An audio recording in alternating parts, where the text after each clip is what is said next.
자, 지금 이제 굉장히 중요한 것이 나오고 우리가 마이다스에서도 넣어줘야 되는 그런 개수가 여기 하나 있는데요.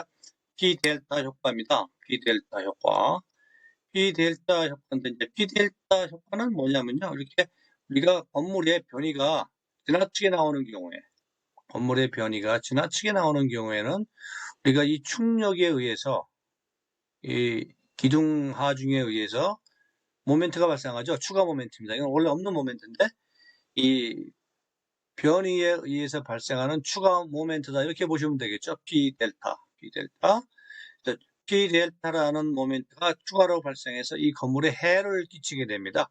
우리가 이 모멘트를 우리가 P 델타 모멘트 또는 뭐 2차 모멘트 여러 가지로 얘기를 하는데요.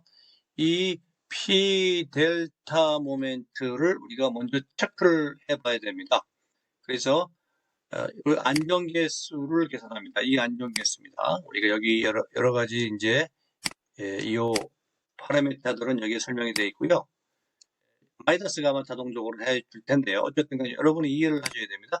여기 나오는 계수를 사용해서 안정계수를 우리가 구한 다음에 안정계수가 0.1 이하인 경우에는 즉 매우 작죠. P델타에 의해서 발생하는 모멘트가. 그래서 우리가 P델타 효과를 무시한다. 이렇게 보겠습니다. 자, 여기서 이제 이 안정계수는요. 이 안정계수는 우리가 다음 값, 이 값을 초과하지는 않도록 한다. 이렇게 얘기를 합니다. 그래서 이 값이 초과가 되면은 이제 건물 설계를 다시 해야 되겠죠. 왜냐하면 P델타 작용하는 2차 모멘트가 상당히 이제 위험하다. 이제 이런 뜻이죠. 이건 예기치 못한 상황이 발생하는 거죠. 그래서 이 안정계수가 이 이상이 될 때는 우리가 재설계를 해야 되는데요.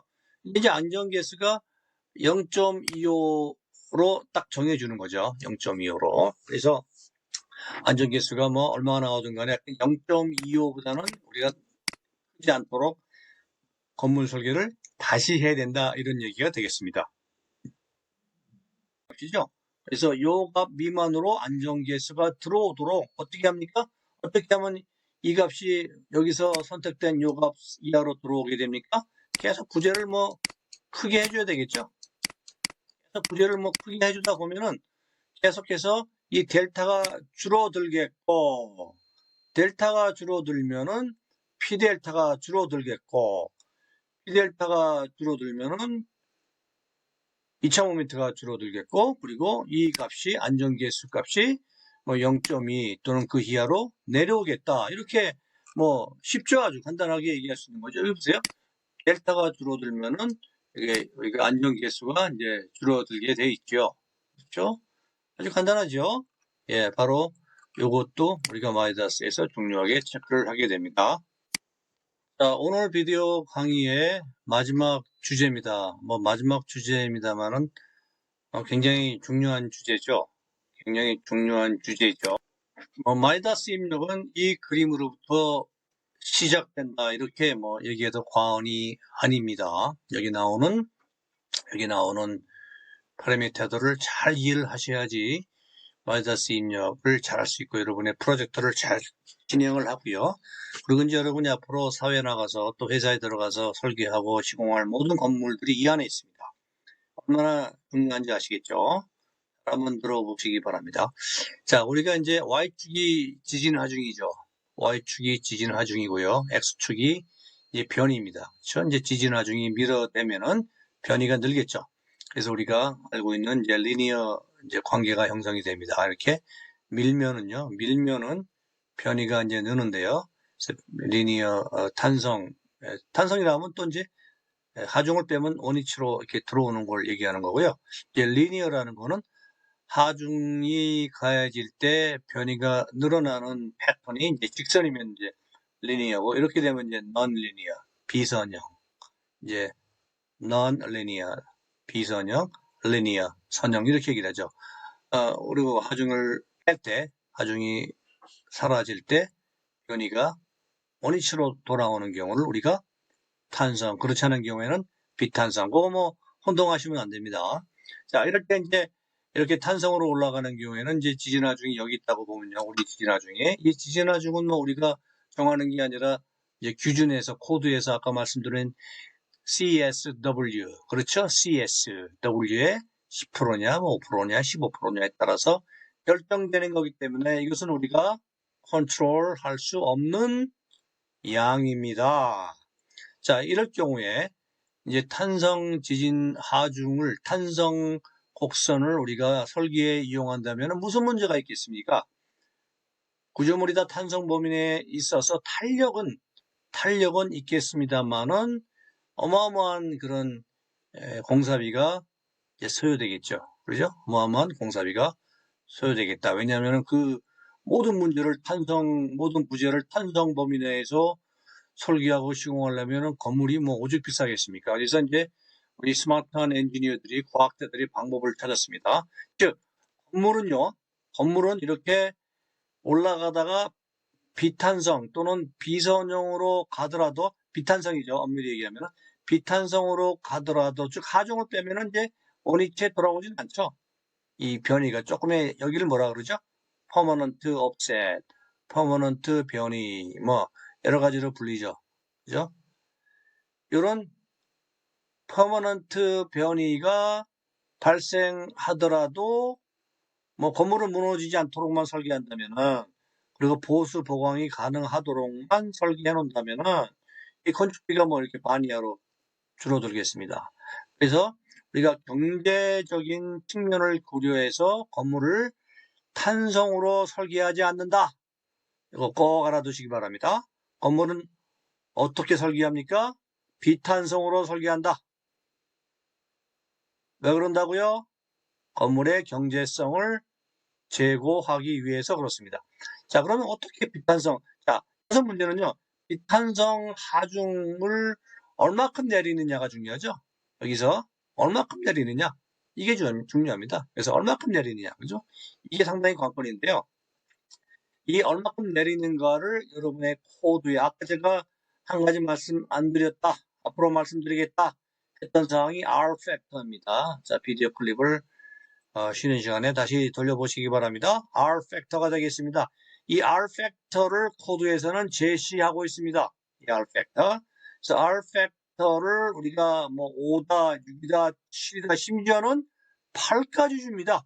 그러면 이 탄성 지진 하중이 8분의 1로 엄청나게 내려오겠죠. VD 라인으로 내려옵니다. VD 라인으로 내려오게 되어 있습니다. 그럴 때 우리가 VD 라인 이선을 우리가 똑같은 지진 하중이죠.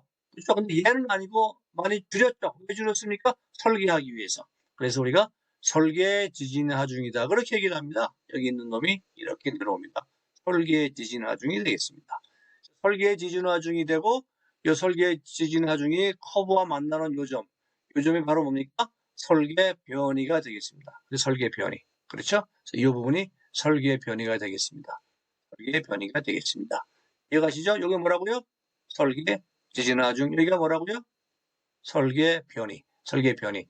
자, 그런데요, 이게 다가 아닙니다.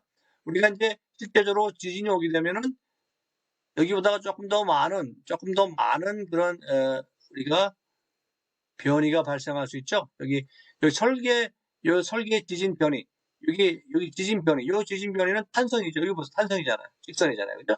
탄성이기 때문에 역시 여기도 오버해서 발생할 수 있죠. 변이가 더 발생할 수 있습니다. 우리가 더 발생하는 우리가 그 범주를 우리가 CD 이렇게 얘기합니다.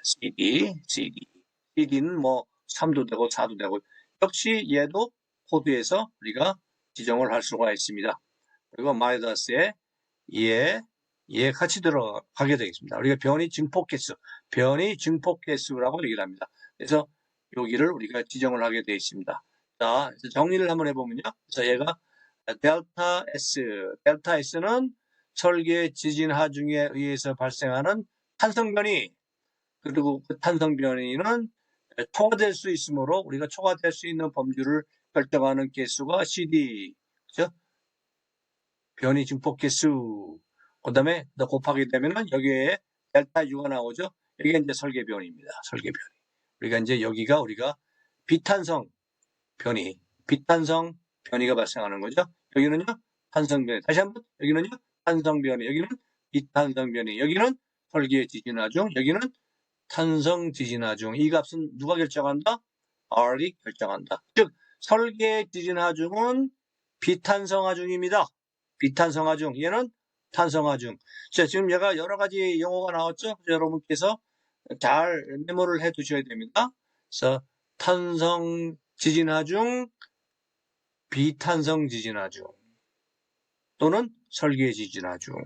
여기는 탄성변이, 비탄성변이, CD는 증폭변이 이렇게 되겠습니다. 자, 나머지를 좀 살펴보면요. 이게 이제 이렇게 올라가서 여기까지 뭐 우리가 하중이 안 가더라도 이 라인을 우리가 시스템 최대 강도 이렇게 얘기합니다. 시스템 최대 강도. 즉 우리가 하중은 뭐 지진에 의해서 하중은 여기서 끝나겠습니다만 우리가 컴퓨터 해석을 건물을 한번 끝까지 밀어보면요. 우리가 그 테스트를 푸시 오버 테스트 이렇게 얘기합니다. 푸시 오버 테스트를 끝까지 한번 해보면요. 우리가 그 건물의 최대 강도를 알 수 있는데 우리가 이것을 시스템 최대 강도라고 하고요. 우리가 여기 오메가 있죠. 오메가 그죠? 오메가가 뭐죠? 우리가 원래 여기면 되죠. 설계가. 여기면 되는데 시스템 최대 강도까지 가기 위해서 이만큼이 막 필요 없다라고 얘기할 수는 없습니다만은 추가적으로 있는 거죠. 추가적으로 있는 하중을 우리가 over strength factor 이렇게 얘기합니다. over strength factor 이렇게 얘기를 합니다. 자, 이 그림이 이제 훤하게 이해가시나요? 자, 이 그림을 훤하게 꿰고 있어야 됩니다, 여러분. 회사에 가서 은퇴하실 때까지 훤하게 꿰고 있어야지 우리가 설계 마이다스 인풋 또는 리스폰스 스펙트라 건물 설계에 아주 주저함 없이 망설임 없이 사용할 수가 있는 겁니다. 주변에 주목을 받는 겁니다. 자, 그래서 다시 코드로 돌아와서요. 여기 보시면은 우리가 R 팩터를 우리가 반응 수정 개수, 반응을 수정한다 그런 뜻이죠. 아까 R 팩터 기억나시죠? 그래서 이거를 뭐 여러 가지로 불립니다. 그래서 response modification coefficient 이렇게 불리죠. response modification coefficient. 아까 얘기했죠? 시스템 초과 강수, 시스템 over strength coefficient, 시스템 over strength coefficient, 오메가. 기억나시죠? 기억나야 됩니다. 그 다음에 변이 증폭가스 CD. 기억나시죠? 기억나시죠? 그렇죠? 그래서 아까도 얘기했지만은 에너지 소사 능력이 있어야 됩니다. 즉 우리가 탄성으로 받는 놈을 구조물의 사이즈를 확 줄여가지고 여기 어디서 이렇게 휘게 만들었죠. 휘게 만든다는 얘기 뭐죠? 우리가 구조물이 좀 소프트해진 거죠. 탄성보다는 많이 소프트해진 거죠. 소프트해진다는 얘기는 구조물의 사이즈가 많이 줄었다. 경계적이 됐다. 이런 뜻이 되겠습니다.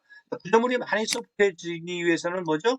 에너지를 효율적으로 잘 소산을 시켜야 되겠다. 디스페이. 우리가 얘기했죠. 지난번에 댐핑이 디스페이시죠. 댐핑 같은 것이 잘 들어가 있어야 돼요. 그래서 에너지가 열 에너지로 가서 죽고 뭐 여러 가지 소음, 진동 에너지로 죽고 그래서 에너지를 잘 소산을 시켜야지 건물이 무너지지 않고 건물이 무너지는 그 에너지가 건물을 무너뜨리는 데 사용하는 그 에너지가 이렇게 다른 쪽으로 이제 힘을 빼는 거죠. 진동이랄지 댐핑이랄지 뭐 열 에너지, 히트, 그죠? 히트 디스페이션이랄 때 그래서 건물을 무너지게 사용하는 그런 에너지를 다른 쪽으로 우리가 돌려버리는 거죠. 소산을 시켜버리는 거죠. 그런 능력을 우리가 소산 능력 이렇게 얘기를 하는데 여러 가지들이 복합적으로 여기 작용되어 있는 거죠. 건물에 좋은 건물은요. 그래서 작은 부재로 여기에 있는 하중을 우리가 견뎌낼 수 있다. 이것이 바로 현대 내진 설계의 기본이다. 자, 이해가십니까? 현대 내진 설계의 기본을 써라 이렇게 시험 문제 나오면 어떻게 얘기하겠습니까? 여러분 나중에 인터뷰 가가지고 면접관이 현대 엔지니어링 즉 내진 설계 엔지니어링의 기본은 뭡니까? 라고 묻는다면 여러분 뭐라고 대답하시겠습니까? 그죠? 머리가 복잡하겠죠?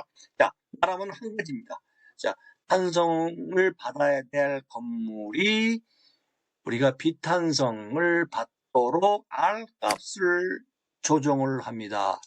그래서 건물에 있는 에너지를 잘 소산될 수 있도록 시스템을 설계를 해서 건물이 작은 부지에 의해서 견디어낼 수 있도록 우리가 설계를 합니다. 그리고 이 건물이 소프트해지면서 불가피하게 발생할 이 퍼머넌트 변이는 우리가 건물이 붕괴되지 않는 범위 내에서 조정을 하고 나중에 보수 보강을 하도록 합니다. 이렇게 좀 긴가요? 뭐 이걸 외울 필요 없이 이해를 하시게 되면 대답이 아주 편해지죠. 듣는 사람들로 하여금 여러분이 이 필요한 인재구나 이렇게 생각을 할 수가 있겠습니다. 자, 그러면은 다음 시간에요. 이제 상당히 이제 흥미진진해지는데요. 다음 시간에 지진력 저항 시스템에 대한 설계 변수. 우리가 뭐 수많은 건물의 형태를 우리가 설계할 수 있고 시공할 수 있겠죠.